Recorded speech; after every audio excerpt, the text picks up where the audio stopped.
সম্মানিত ভিউয়ার্স, আসসালামু আলাইকুম রহমতুল্লাহি ওয়া বারাকাতুহু। আরও একটি ক্রিমের রিভিউ নিয়ে হাজির হয়ে গেলাম। আজকে যে ক্রিমটি সম্পর্কে আলোচনা করা হবে সেটি হচ্ছে হ্যালোবেট ক্রিম।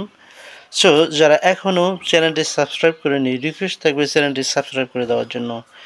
হ্যালোবেট ক্রিম এর জেনেরিক নেম হচ্ছে হ্যালোবেটাসল প্রোপিওনেট, আর এই হ্যালোবেট ক্রিমটি উৎপাদন করে থাকে বাংলাদেশের অন্যতম একটি ঔষধ প্রস্তুতকারক company square pharmaceutical limited.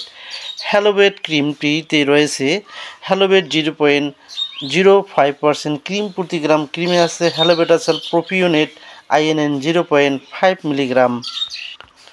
So এবারে আলোচনা করব হ্যালোবেট ক্রিমটি কোন কোন রোগের ক্ষেত্রে, অর্থাৎ কোন কোন ত্বকের রোগের ক্ষেত্রে দেওয়া হয়ে থাকে। হ্যালোবেট ক্রিমটি সে সকল ত্বকের রোগে নির্দেশিত যাদের অতিমাত্রা চুলকানি হয়ে থাকে, অর্থাৎ ত্বকে চুলকানি হলে চুলকানি রোধ করার জন্য, চুলকানি সারার জন্য হ্যালোবেট ক্রিমটি দেওয়া হয়ে থাকে। এছাড়াও ব্যাকটেরিয়া দ্বারা সৃষ্ট ফাঙ্গাসে হ্যালোবেট ক্রিমটি অত্যন্ত কার্যকরী একটি ক্রিম।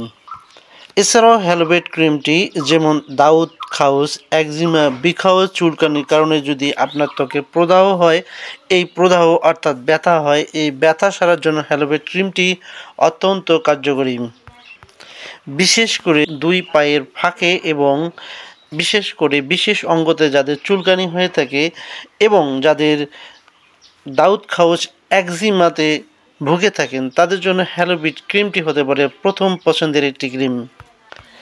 এমন অনেক মা বোনেরা রয়েছেন যারা বিভিন্ন কারণে, যাদের হাতের আঙ্গুলের দুই ফাঁকে, আঙ্গুলের কনুইতে বিভিন্ন কারণে ফাঙ্গাস হয়ে থাকে, তাদের ক্ষেত্রে হ্যালোবেট ক্রিমটি অত্যন্ত কার্যকরী একটি ক্রিম। হ্যালোবেট ক্রিমের মাত্রা এবং ব্যবহার বৃদ্ধি, অর্থাৎ হ্যালোবেট ক্রিমটি কিভাবে আপনার ত্বকে আপনি ব্যবহার করবেন। রোগের ব্যাপকতার উপর নির্ভর করে আক্রান্ত স্থানটি পরিষ্কার করতে হবে এবং এই আক্রান্ত স্থানটিতে দিনে 1 থেকে 2 বার ক্রিমটি পাতলা করে প্রলেপ দিতে হবে এবং এই হ্যালোবেট প্রতিটা ক্রিমের দাম হচ্ছে 130 টাকা করে।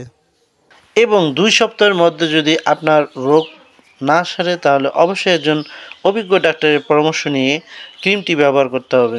গর্ভাবস্থায় এবং স্তন্যদানকালে ব্যবহার, কেবলমাত্র ভ্রূণের ক্ষতির ঝুঁকির চেয়ে মায়ের উপকৃত হওয়ার সম্ভাবনা যদি বেশি থাকে তাহলে আপনি এই ক্রিমটি ব্যবহার করতে পারবেন। স্তন্যদানকালী মায়েদের জন্য হ্যালোবেট ক্রিমের ব্যবহার। ত্বকীয় ব্যবহারের ফলে স্টেরয়েডগুলোর সিস্টেমিক শোষণের কারণে মায়ের দুধে নির্ভরযোগ্য পরিমাণে এদের উপস্থিতি হয় কিনা তা এখনও জানা যায়নি। তারপরে স্তন্যদানকারী মায়েদের ক্ষেত্রে ত্বকীয় স্টেরয়েড ব্যবহারে সতর্ক হতে হবে। পার্শ্ব প্রতিক্রিয়া, সামান্য অ্যালার্জি দেখা দিতে পারে, এছাড়াও আপনার জ্বলনি হতে পারে এবং